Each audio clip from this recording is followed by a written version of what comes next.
সুপ্রভাত বন্ধুরা, কেমন আছো তোমরা সবাই? আশা করছি তোমরা সবাই খুব ভালো আছো আর সুস্থ আছো। আমার আরও একটি নতুন ঝলমলে ভিডিওতে তোমাদের সকলকে অনেক অনেক ভালোবাসা আর অনেক স্বাগত জানিয়ে আজকে ভিডিওটা শুরু করে দিলাম। আর আশা করছি আজকে ভিডিওটা তোমাদের বেশ ভালোই লাগবে। আর আজ কিন্তু হোলির দিন, মানে আজ হলো শুক্রবার। আর যদিও আজকে ঘুম থেকে উঠেছিলাম অনেকটাই লেটে, তাও প্রায় ওই 8টা 10-15 দিকে। তো যাই হোক, ওই জন্যই না আজকে কাজগুলো অনেকটা তাড়াহুড়ো করেই সারতে হয়েছিল। তো মোটামুটি দেখো বাইরের টুকটাক কাজ করে এসেছি, মানে বাসি কাজটা। তারপরে এই যে ঘরে এসেছি। এদিকে সোনামাও কিন্তু আজকে তাড়াতাড়ি ঘুম থেকে উঠে গেছিলো। আজকে তো ওর আন্টি আসেনি, আজকে ওর পড়ানোর ছুটি আছে যেহেতু আজকে হোলির দিন। তো যাই হোক, ওই দিকে আমার সাথেই কিন্তু উঠে গেছিলো আমি যখন উঠেছি। অন্যদিন কী হয় বলো তো, যখন ছুটির দিন থাকে না তখন ও অনেকটা দেরি করেই ঘুম থেকে ওঠে। তো যাই হোক, এদিকে বিছানাটাকে পরিষ্কার পরিচ্ছন্ন করে মানে পরিপাটি করে গুছিয়ে নিলাম। তারপরে ওইদিকে ডাস্টিং করে ঘরটাকেও কিন্তু মুছে নিয়েছি। আর তারপরে চলে এসেছি রান্নাঘরে, একটু করে নিয়েছি চা। এই চাটা হচ্ছে আমি আর আমার শাশুড়ি মা দুজনে খেয়ে নেব। আর তারপরে রান্নাগুলো এক এক করে বসাবো।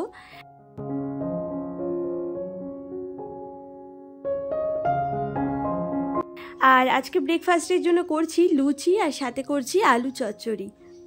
তো এদিকে দেখো আলু চচ্চড়িটাও বসিয়ে দিয়েছি। আর এরপরে ময়দাটা মেখে নেব। আর ময়দাটা মেখে না খানিকক্ষণের জন্য রেখে দেবো। আর তারপরে লুচিগুলো করে নেব। ততক্ষণে ভাবছি ঘরে গিয়ে না টুকটাক কাজ করে নেব। আর আজকে তোমাদের দাদাভাইয়ের ছুটি আছে, আর ও বাড়ি থাকলে না আমি ঠিকঠাকভাবে কাজকর্মগুলো না তাড়াতাড়ি করে সারতে পারি না। অন্যদিন যেমন একটার পর একটা স্টেপ বাই স্টেপ সারতে পারি, সেরকমভাবে না সারতে পারি না। আর ওর সামনে তো ভিডিও করতেই পারি না ঠিকঠাকভাবে, ক্যামেরার সামনে এসে দাঁড়িয়ে পড়ে, জানো না।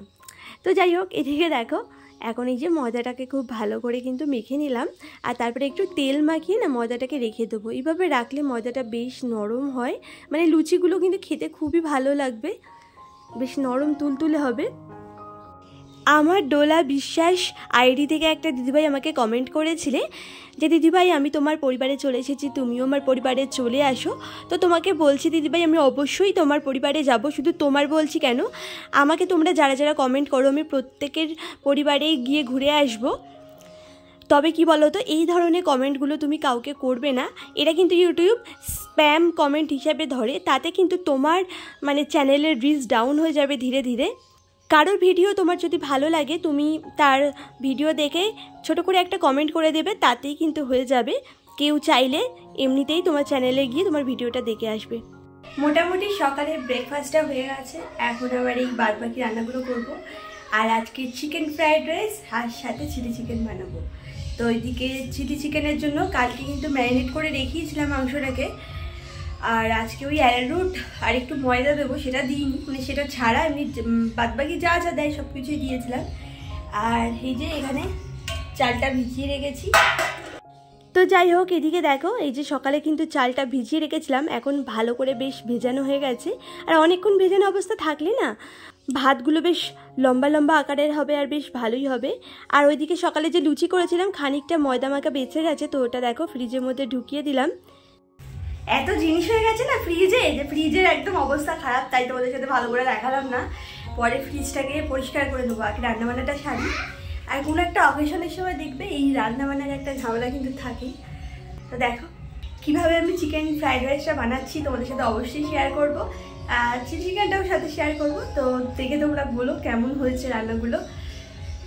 আর এদিকে দেখো আজকে তো চিকেন ফ্রাইড রাইস বানাবো, আর তার জন্য না কিছুটা চিকেন আমি রেখে দিয়েছিলাম, চিলি চিকেনের জন্য তোমাদের দাদাভাই যে চিকেন এনেছিল তার থেকেই কিছুটা অংশ রেখে দিয়েছিলাম। সেগুলোই দেখো এখন ছোট ছোট আকারে কেটে নিলাম।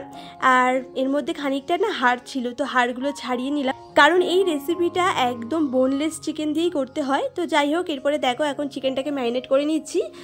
একটু ব্ল্যাক পেপার দিয়ে দিলাম, আর একটু সয়া সস, আর স্বাদ মতো নুন, আর দিলাম সামান্য একটু অ্যারারুট। তারপরে দেখো খুব ভালো করে এটাকে মেখে নিচ্ছি। আর কিছুক্ষণের জন্য ম্যারিনেট অবস্থায় রেখে দেবো, তারপরে যখন ফ্রাইড রাইসটা করবো তখন তো অ্যাপ্লাই করব। তো যাই হোক, এদিকে দেখো এখন ওই রান্না করব না। আর এই বড় বড় বাসনগুলো নিচেই থাকে, অনেক দিন এগুলো মাজা হয় না, যখন এই বেশি জিনিসপত্র আনে মানে অনেকজনের জন্য আইটেম রান্না করি তখনই এই বড় বড় পাত্রগুলো লাগে, আর নইলে তো ছোটো ছোটো হাঁড়ি কড়াই যেগুলো আছে ওগুলোতেই করা হয়। তো যাই হোক, এই বড় বড় পাত্রগুলো একটু মেজে নিলাম। আর ওইদিকে বেসিনে দেখতেই পাচ্ছ অনেকটা বাসনও পড়ে গেছে, তো ওই বাসনগুলোকেও মাজতে হবে। তো যাই হোক, এদিকে এখন ভাতটাও বসিয়ে দিচ্ছি। আর আজকে জানো তো ওই যে জলটা গরম হবার পরে এই চালটা কিন্তু দিতে হয়, আমি না আগেই দিয়ে দিয়েছিলাম, তো এতে কোনো অসুবিধা হয়নি, ভাতগুলো বেশ ঝরাঝরাই ছিল। তো যাই হোক, তারপরে দেখো এখন আবার এই যে পেঁয়াজগুলোকে খোলা খোলা করে কেটে নিচ্ছি। আর কিছুটা পেঁয়াজ না কুচিয়ে নিয়েছিলাম, কারণ চিলি চিকেনে না কিছুটা কুচানো পেঁয়াজ সাথে খোলা খোলা পেঁয়াজও দিতে হয়, তাহলে খেতেও ভালো লাগে আর দেখতেও বেশ সুন্দর লাগে। তো যাই হোক, এদিকে দেখো ক্যাপসিকামটাও এখন কেটে নেব। তো কিছুটা ক্যাপসিকাম না ওই ফ্রাইড রাইসের জন্য রেখে দেবো, আর বাদ বাকিটা চিলি চিকেনের জন্য ব্যবহার করব। তো এদিকে দেখো ফ্রাইড রাইসের জন্য আগে কেটে নিলাম, আর ছোটো ছোটো করেই কাটছি। ফ্রাইড রাইসে তো বেশি বড় বড় করে দিলে ভালো লাগবে না, আর এই চিলি চিকেনের জন্য না একটু বড় বড় আকারেই কেটে নিচ্ছি। আর জানো তো আমি যেভাবে চিকেন ফ্রাইড রাইসটা বানাই না, দারুণ লাগে খেতে। তোমরা একদিন বানিয়ে দেখো, আশা করছি তোমাদের সকলেরই খুব ভালো লাগবে। আর আমাকে অবশ্যই একটা কমেন্ট করে জানাবে বানানোর পরে, মানে খেয়ে দে কেমন লাগলো তোমাদের।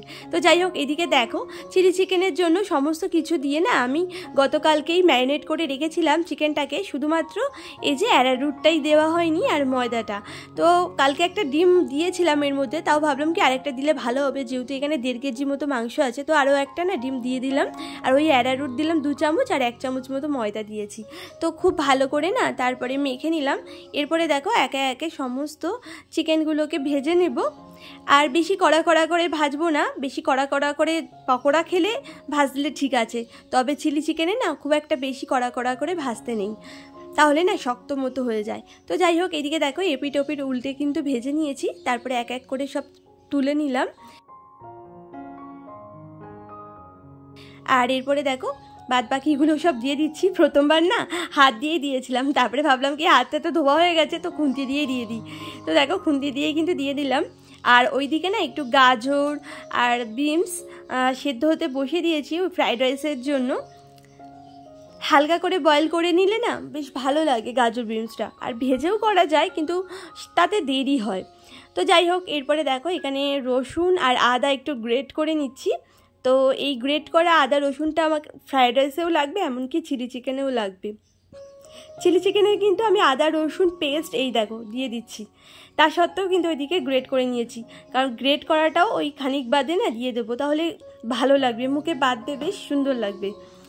তো যাই হোক, এদিকে দেখো তেলের মধ্যে প্রথমে পেঁয়াজ কুচানো দিয়েছিলাম, তারপরে একটু নেড়ে ছেড়ে তার মধ্যে আদা রসুন পেস্ট দিয়ে তারপরে নেড়ে ছেড়ে দেখো ওর মধ্যে মানে গ্রেট করে রাখা আদা রসুন দিয়ে দিয়েছি, আর কিছুটা রেখে দিয়েছি ফ্রাইড রাইসের জন্য। আর এদিকে দেখো সয়া সস, চিলি সস আর টমেটো সস ভালো করে মিক্সড করে নিয়েছি। তারপরে এর মধ্যে ব্ল্যাক পেপার দিয়ে নিলাম, স্বাদ মতো একটু নুন আর একটু চিনি দিয়েছি, আর তারপরে এই সসগুলো এর মধ্যে দিয়ে নিলাম। তারপরে দেখো খুব ভালো করে না একটু নেড়ে ছেড়ে নিচ্ছি। আর এরপরে ওই যে ভেজে রাখা পকোড়াগুলো দিয়ে দিলাম, তারপরে আরেকটু ব্ল্যাক পেপার না এর মধ্যে দিয়ে দিলাম। আর লঙ্কা বাটা কিন্তু আমি আগেই দিয়েছিলাম, তোমাদের সাথে সেটা শেয়ার করা হয়নি, মানে স্কিপ হয়ে গেছিলো। ওইটা যখন আদা রসুন পেস্ট দিয়েছিলাম তারপরেই দিয়েছিলাম, সেটা আর বলা হয়নি। তো যাই হোক, ওইদিকে দেখো চিকেনটা বসিয়ে দিয়েছি, একটু গরম জল লাস্টে দিয়ে না বসিয়ে দিলাম, খানিকক্ষণ হোক, ততক্ষণে এইদিকে ফ্রাইড রাইসটা বানাই। তো দেখো এর মধ্যে একটু তেল দিয়ে আগে একটা ডিম ভালো করে না অমলেটের মতো করে মানে ফেটিয়ে নিয়েছি, যেমন করে চাউমিনে দিলে ফেটিয়ে নেয় না, ঠিক তেমনি করে। তো ওইদিকে অমলেটটা তুলে নিয়েছি, তারপরে এই গ্রেট করে রাখা আদা রসুন এর মধ্যে দিয়ে দিলাম। তারপরে দেখো খানিকটা নেড়ে ছেড়ে ওই যে ম্যারিনেট করে রাখা যে চিকেনটা ছিল সেটা দিয়ে দিচ্ছি। তারপরে খুব ভালো করে না 3 থেকে 4 মিনিট মতো কষিয়ে নিতে হবে চিকেনটার সাথে। এরপরে দেখো কুচানো পেঁয়াজের মধ্যে দিয়ে দিলাম, তারপরে আরও কিছুক্ষণ নেড়ে চেড়ে এর মধ্যে দিয়ে দেবো ক্যাপসিকাম কুচানো। তো ক্যাপসিকাম কুচানো দিয়েও খানিকক্ষণ একটু নেড়ে নেব। তারপরে সেদ্ধ করে রাখা যে গাজর আর বিনস ছিল সেগুলো এর মধ্যে দিয়ে নিলাম, তারপরে খুব ভালো করে না নেড়ে ছেড়ে এরপরে ওই রাইসগুলো দিয়ে দিচ্ছি অল্প অল্প করে। আর একটু সয়া সসও দিয়ে নিলাম। তো সয়া সসটা ওই গাজর বিনসের মধ্যে দিয়েই না একটু ভালো করে নেড়ে ছেড়ে নিতে হয়। তো আমি প্রথমে একটু রাইস দিয়েছিলাম, তো তারপরে ওটা সরিয়ে সাইড দিয়ে দিয়েছিলাম সয়া সসটা। তারপরে দেখো এই একে একে এখন ওই রাইস দিচ্ছি আর একটু ব্ল্যাক পেপার আর স্বাদ মতো নুন ছড়িয়ে দিচ্ছি। তারপরে খুব ভালো করে না মিক্সড করে নিচ্ছি। আর জানো তো আজকে 1 কেজি 250 মতো চালের ফ্রাইড রাইস বানিয়েছিলাম, তো সবটা না এই হাঁড়ির মধ্যে ধরছিলই না, খানিকটা রাইস আমাকে রেখে দিতে হয়েছিল। তো যাই হোক, এরপরে দেখো এর মধ্যে ব্ল্যাক পেপার, ওই যে অমলেটটা ছিল মানে যেটা আমি ফেটিয়ে রেখেছিলাম, তো সেটা সমস্ত কিছু দিলাম, দিয়ে ভালো করে নেড়ে ছেড়ে নিলাম। তো এইদিকে দেখলাম চিলি চিকেনটাও প্রায় হয়ে এসছে। আর তারপরে দেখো ফ্রাইড রাইসের মধ্যে লাস্টে না একটু ওই যে পেঁয়াজ পাতা হয় না, সেটা একটু এর মধ্যে ছড়িয়ে দিলে না খেতে খুব ভালো লাগে। তো আমার কাছে পেঁয়াজ পাতা ছিল না, পেঁয়াজ কলি যেগুলো বলে সেগুলো ছিল, সেটা একটু ছড়িয়ে দিলাম। আর লাস্টে একটু ঘিও দিয়ে দিয়েছি। আর খেতে না দারুণ হয়েছিল। তোমরা যদি কেউ চিনি খেতে চাও এর মধ্যে সামান্য একটু চিনিও অ্যাড করতে পারো। আমি কিন্তু এর মধ্যে সামান্য একটু চিনি আর ঘি লাস্টে অ্যাড করেছিলাম, আর দারুণ ফ্লেভার বেরোচ্ছিলো জানো তো, আর খেতেও দারুণ হয়েছিল। তোমাদের দাদাভাইয়ের আর আমার মাম্বার কিন্তু ভীষণ ভালো লেগেছিলো।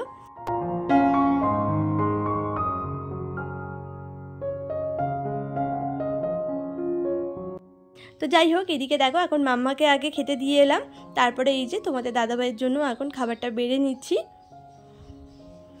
আর আমার তো এখনও কাজই হয়নি, এদিকে খানিকটা বাসন পড়েছে, সেগুলোকে মাজবো, রান্নাঘরটাকে ভালো করে মুছবো, তারপরে স্নানে যাব, পরে এসে খাবো।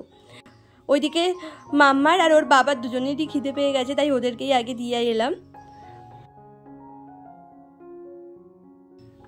তো বন্ধুরা, এই পর্যন্ত আজকের ভিডিওটা তোমাদের কেমন লাগলো আমাকে প্লিজ একটা কমেন্ট করে জানিও। আর ভালো লাগলে আমার চ্যানেলটিকে সাবস্ক্রাইব করে আমার পাশে থাকতে পারো। আর এই ভিডিওতে তোমরা চাইলে একটা লাইক দিয়ে এই ভিডিওটিকে অনেক অনেক শেয়ারও করে দিতে পারো।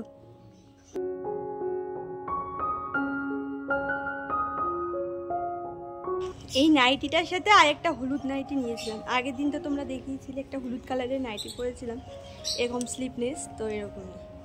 কেমন হয়েছে জানিও এই নাইটিটা। এই কালারটা এত সুন্দর না যে কি বলবো, কালারটা আমার তো ভীষণই ভালো লাগে, একদম পুরো হালকা পাতলা কালার, এরকম হালকা লাইট পিঙ্ক আমার ভীষণ পছন্দ। এবার একটু শান্তি পেলাম, যা গরম লাগছিল না, এমনিতেও এটা তো বসন্তকাল, এখনও তো গরমকাল পড়েনি, তাতেই এত গরম, আর গরমকাল পড়লে তাহলে কি হবে বলো তো। আর আজকে তো দোল উৎসব, জানোই তোমরা, বুঝতেই পারছো আজকে কতটা গরম পড়েছে।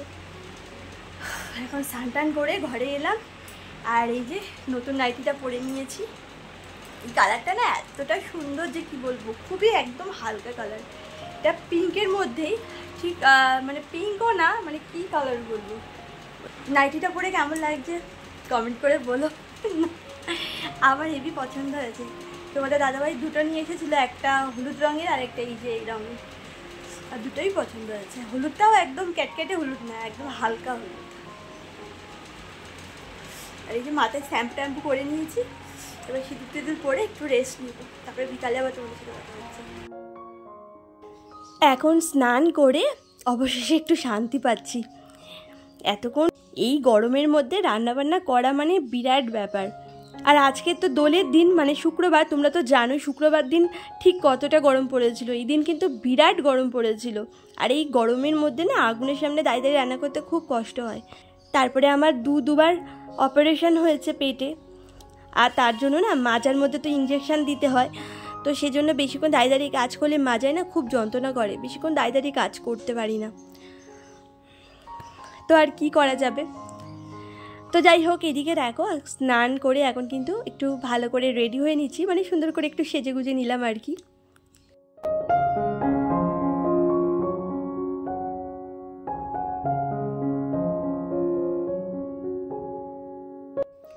আর এরপর ফিরে এলাম বিকেলবেলায়। তো বিকেলবেলায় তাও প্রায় এখন 4:30 মতো বাজে। আজকে না সকালবেলায় আমি গাছে একদমই জল দিইনি, জানো তো, মানে এতটা দেরি হয়ে গেছিলো, তোমাদেরকে তো আগেই বললাম, ঘুম থেকে দেরি করে উঠেছি, তারপরে আজকে রান্নাবান্নার একটা বিরাট মানে তাড়া ছিল, আর তোমাদের দাদাভাই তার উপরে আজকে বাড়ি, তো যাই হোক ওই জন্য জলটা দেওয়া হয়নি। তো এইদিকে দেখো আমি জল দিতে দিতে দেখলাম কি একটা বেল ধাপাস করে পড়ে পুরো ফেটে গেছে বেলটা, তো ওইদিকে বারান্দায় রেখে দিয়েছি, পরে না নিয়ে যাবার সময় ঘরে। তো এখন এই এক এক করে দেখো সব গাছগুলোতে জল দিচ্ছি, আর এখানে কত গাছ হয়ে গেছে বলো তো, দারুণ লাগছে জানো তো। আর এরপরে দেখো এই যে বেলটাকে ঘরে নিয়ে এলাম। আর তারপরে এই যে আজকে যে জামা কাপড়গুলো মানে ধোয়া হয়েছিল সেই জামা কাপড়গুলো না ছাদ থেকে একটু আগে এনেছিলাম, তো ওগুলো এখন ভাঁজ করে নেব। আর এদিকে দেখো যেখানটায় ওই ড্রয়ারগুলো ছিল না সেই ড্রয়ারগুলো ওইদিকে সরিয়ে দিয়েছে, আর এই জায়গাটায় পাখা রেখেছি কারণ এত গরম পড়েছে। সোনামা বলছে কি মানে স্ট্যান্ড ফ্যানের হাওয়া খাবে, তার জন্য স্ট্যান্ড ফ্যানটাকে না বার করেছিলাম কয়েকদিন আগেই, তো ওই পাশে রাখা ছিল, তো ওটা এদিকে এনে রেখেছি কারণ এখানেই বোট।